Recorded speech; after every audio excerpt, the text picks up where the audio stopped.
Hello friends, welcome to my YouTube channel jobs and career में। तो friends, Himachal Pradesh की much awaited भर्ती यानी ईटीटी भर्ती की जो नोटिफिकेशन है वो हो चुकी है। नियम और कानून आर एंड पी रूल्स जो है नोटिफाई हो चुके हैं। अब इन नियम कानून में, इन आर एंड पी रूल्स में कौन कौन लोग बाहर हुए हैं, क्या क्या ये नियम बनाए गए हैं, इन सारी बातों की जानकारी इस पॉलिसी में जो पॉइंट्स हैं उनमें दी गई है। और इन पॉइंट्स को हम सिलसिलेवार से सरल भाषा में आपको समझाएंगे कि ये पॉलिसी है क्या और इसमें कौन कौन से अभ्यर्थी जो हैं इसके लिए एलिजिबल होंगे और कौन कौन से लोग जो हैं इससे बाहर कर दिए गए हैं। तो चलिए वीडियो को शुरू करते हैं। अगर चैनल को सब्सक्राइब नहीं किया है तो काइंडली सब्सक्राइब माय चैनल और बेल आइकन को दबाना ना भूलें, ताकि चैनल की लेटेस्ट जानकारियाँ जो हैं आप तक पहुँचती रहें। तो चलिए शुरू करते हैं नोटिफिकेशन से। ये जो नोटिफिकेशन है ये from secretary education government of Himachal Pradesh से to the director of elementary education. Secretary education ने जो है ये एलिमेंट्री डायरेक्टर को जो है ये नोटिफिकेशन की है। इसमें अब क्या किया है, subject policy for engagement of ECCE tutor. जो ETT टीचर्स थे उनको अब नाम दिया गया है ECCE tutor for pre primary education, term and condition for the appointment on outsource basis. अब इसमें साफ है कि ये जो भर्तियां होंगी ये आउटसोर्स बेसिस पे ही होंगी। इससे क्लियर कर दिया इसमें इन्होंने। In continuation of this department letter of even number dated 2 जुलाई को जो पहली नोटिफिकेशन हुई थी उसका रेफरेंस दिया गया है। On the subject cited above, I am directed to convey here with the approved terms and conditions। जो R&P रूल है, अर्ली चाइल्डहुड केयर एजुकेशन जो है ट्यूटर, ECCET का मतलब है, इसका जो नाम दिया गया है वो है early childhood care and education tutor. इस भर्ती को जो नाम दिया गया, you are there for requested to take further necessary. अब जो डायरेक्टर को कह दिया गया है कि आप इस भर्ती को जल्दी से जल्दी शुरू करिए, सेक्रेटरी एजुकेशन ने जो। अब बात कर लेते हैं टर्म एंड कंडीशन की। टर्म एंड कंडीशन है, term and condition for appointments of early childhood care and education tutor ECCET on the outsource basis issued by letter number this. जो 25 सितंबर को ये लेटर जो है आज जो है इशू हुआ है। The outsource employ shall be called early childhood care education. इस पॉलिसी में साफ कर दिया गया है कि इन जो आउटसोर्स पे आधार पे जो ये टीचर रखे जाएंगे इनको ECCET का नाम दिया जाएगा। They shall be posted in the selected government primary schools. Primary स्कूलों में इनको भर्ती किया जाएगा। वाइज वैकेंसीज, जो भी स्कूल वाइज वैकेंसी होगी उसके आधार पे प्राइमरी स्कूलों में इनको रखा जाएगा। For such tutor will be provided by director elementary. Elementary director जो डायरेक्टरेट की तरफ से जो भी वैकेंसीज होंगी प्राइमरी स्कूलों में उन वहाँ ये रखे जाएंगे। कंसर्न्ड और sourcing agency shell provide required ECCET at the selected location. जो आउटसोर्सिंग एजेंसी है, जो कंपनी होगी, वो ही इन टीचर्स को रखेगी। They shall be paid monthly remuneration of 10,000। इसमें साफ कर दिया गया है कि 10,000 सैलरी मिलेगी इनको per month, inclusive of all taxis and other charges. मतलब सारे जो टैक्सीज वगैरह को मिला के, कुल मिला के इनको 10,000 रुपये सैलरी दी जाएगी। वो कंपनी कितना काटेगी, क्या करेगी, वो कंपनी पे डिपेंड होगा। The monthly remuneration shall be paid for the period of 10 month.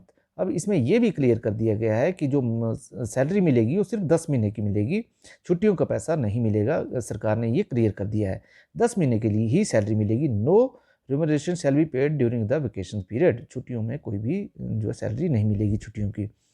ECC provided by the outsourcing agency shall not have any employment obligation on director of education elementary education. मतलब ये जो है किसी भी प्रकार का जो है अपना ये दावा नहीं कर सकते कि एलिमेंट्री एजुकेशन के हमें एम्प्लॉई है। They shall be posted under overall administrative control of the concern deputy director elementary education of the district.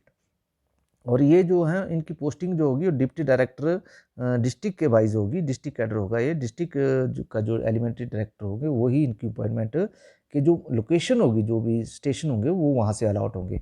However for routine day to day control each ECCET will work under the supervision of the concerned CST ST। और हाँ, वो ये कि स्कूलों में जाएंगे तो CST ST ही इन पे सुपरवाइज करेंगे, कंपनी नहीं बोलेगी। वहाँ जब स्कूल के हैंड ओवर कर दिए जाएंगे तो फिर स्कूल के अकॉर्डिंग ही इनको काम करना पड़ेगा।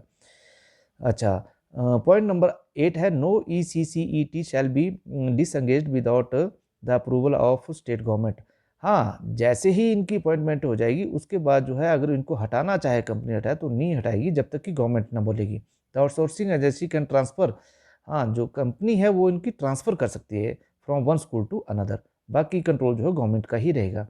On account verification of enrolment, ऐसा हो सकता है कि भी किसी स्कूल में कम हो गई एनरोलमेंट तो वहाँ से इसको हटा के दूसरे स्कूल में भेजा जा सकता है, वो कंपनी कर सकती है।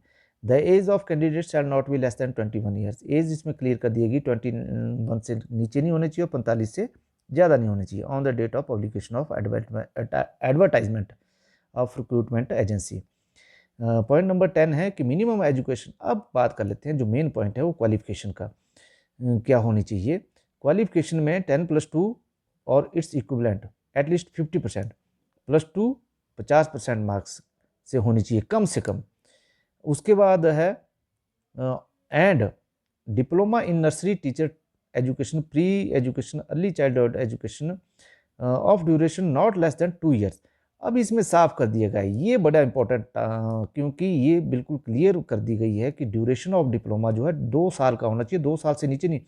जो 1 साल वाले 1 साल के पीरियड वाले जो कैंडिडेट हैं जिन्होंने ETT कर रखी है 1 साल की, वो इसके लिए अब क्लियर है कि वो एलिजिबल नहीं है, उन्हें बाहर कर दिया गया है। दोबारा से मैं बता रहा हूँ कि जिनका 1 साल का डिप्लोमा है ETT का, उन्हें इस भर्ती से बाहर कर दिया गया है। अच्छा, desirable qualification knowledge of customs and manners of dialects Himachal Pradesh suitably for appointment in the peculiar condition prevailing. ये तो सभी में होता है कि हिमाचल के बारे में नॉलेज होनी चाहिए, उनके अपने एरिया के बारे में नॉलेज होनी चाहिए, लोकल लैंग्वेज आनी चाहिए। Relaxation up to 5% in the qualifying marks shall be allowed to candidate belonging SC ST OBC, जो भी है फिजिकली हैंडीकैप्ड, इनको 5% की छूट गई है +2 में। जो 50% है इनको 45% किया गया है। अच्छा, नोट 2 है कि candidate shall be eligible for appointment ECCET he she has passed matriculation and 10+2 from any school institution situated within Himachal Pradesh provided. ये अब ये पॉइंट और भी नोटेबल है कि वो ही लोग लगेंगे जिन्होंने हिमाचल से ही +2 और मैट्रिक कर रखी है। ये नहीं होगा कि आप पंजाब से करके आए हैं या बाहर से करके आए हैं, वो कैंडिडेट भी इससे बाहर कर दिए गए हैं। The mandate of prescribed education qualification lies national council of teacher NCTE की जो भी है। स्क्रीनिंग ऑफ कैंडिडेट, अब कैंडिडेट की स्क्रीनिंग कैसे होगी। The possibility of proceeding fake entity clarification by the candidate cannot be ruled out. To address this issue before ensuring candidate, the HPSEDC shall ensure the proper।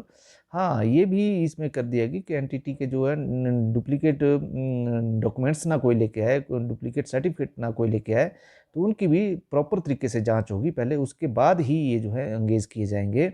The authenticity of the diploma certificate shall be got verified by sending the copies and issuing institute। इसकी मतलब authentic certificate और ना वो उसके जो institute है वहाँ को भी भेजी जाएगी कॉपी, और उनसे क्लैरिफिकेशन ली जाएगी कि भाई ये जो डिप्लोमा आपके इंस्टीट्यूट से किया गया है ये सही है या नहीं है, तो इस तरह की वेरिफिकेशन भी इसमें होगी। पॉइंट नंबर 13 जो है, और सोर्सिंग एजेंसी में भी person staff with concern of director element, ये सारा डायरेक्टर है, will provide replacement manpower to the satisfaction of Directorate Elementary Education immediately no less than 14 days from the date of report receiving from the Directorate Elementary Education। The period for which the manpower is required will be indicated by Directorate of Elementary Education at time of signing the agreement। Man power के timing कितनी होगी ये भी, ये जरूरी नहीं कि ये परमानेंट रखे जाएंगे, ये टाइमिंग टाइम टू टाइम जो है जो रिक्रूटिंग एजेंसी है उसको भी बदला जा सकता है सरकार के द्वारा। All other terms and condition regarding leave etcetera shall be governed as per the instruction of the state government regarding outsourcing employ. और जो ये अलग इशू है कि भाई जब अपॉइंट हो जाएगा बंदा तो उसकी जो लीव्स वगैरह हैं वो अकॉर्डिंग टू रूल ही चलेंगी, जैसे CL वगैरह मिलती हैं सरकारी इंस्टीट्यूशन में। तो ये क्लियर है। तो 15 पॉइंट्स की ये पॉलिसी है। इसकी PDF बना के भी मैं अपने टेलीग्राम चैनल पे भी दूंगा, उसका लिंक मैं डिस्क्रिप्शन में दूंगा। तो इस तरह से मैंने पॉइंट टू पॉइंट जो है ये पॉलिसी क्लियर की है। आप उनका चैनल को देखने के लिए धन्यवाद और जुड़े रहिए ताकि अगली नोटिफिकेशन का हम आपको आपके सामने लेके आएँ। धन्यवाद, थैंक यू।